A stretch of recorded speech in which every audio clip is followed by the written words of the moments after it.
Australia is very well known for its snakes. It's one of the few places in the world where you have more venomous snakes than you have non-venomous ones, and to someone like me, that's incredibly exciting.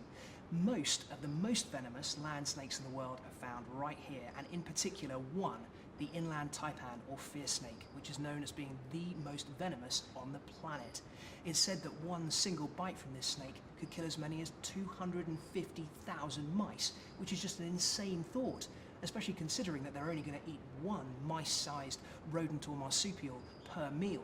The idea, though, is that they live in a very, very arid, very hot desert, and they feed in little burrows and cracks and crevices. The small animals that they feed on, they bite them, then they release them, and they can run away. Obviously, if the venom wasn't that strong, this mice or rodent or marsupial could run for hundreds of meters before it died, and the snake would have very, very little chance of following it to find a meal. So instead, it has this incredibly ultra uber toxic venom that kills almost instantaneously.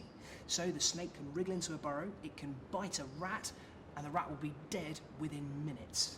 The snake can then follow the scent trail and eat the rat alive. Well, not alive, obviously, it's dead because it's been overpowered by the venom. I never thought that I'd really be able to see an inland taipan in the wild.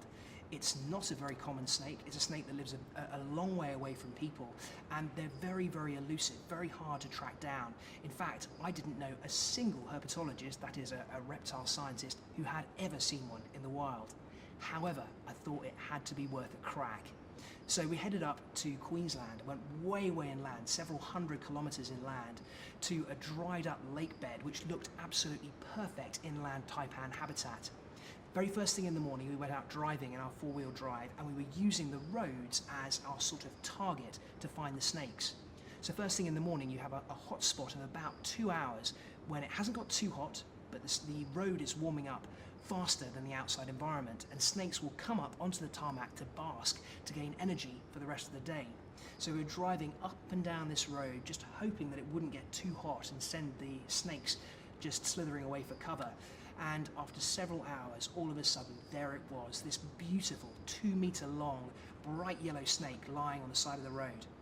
I had kind of thought that I'd go in and I'd have to grab it and catch it, because it would obviously scarper and try and get as far away from us as possible. But instead, it just sat there completely calm and let me sit behind it and talk about it before it finally wriggled off to start hunting.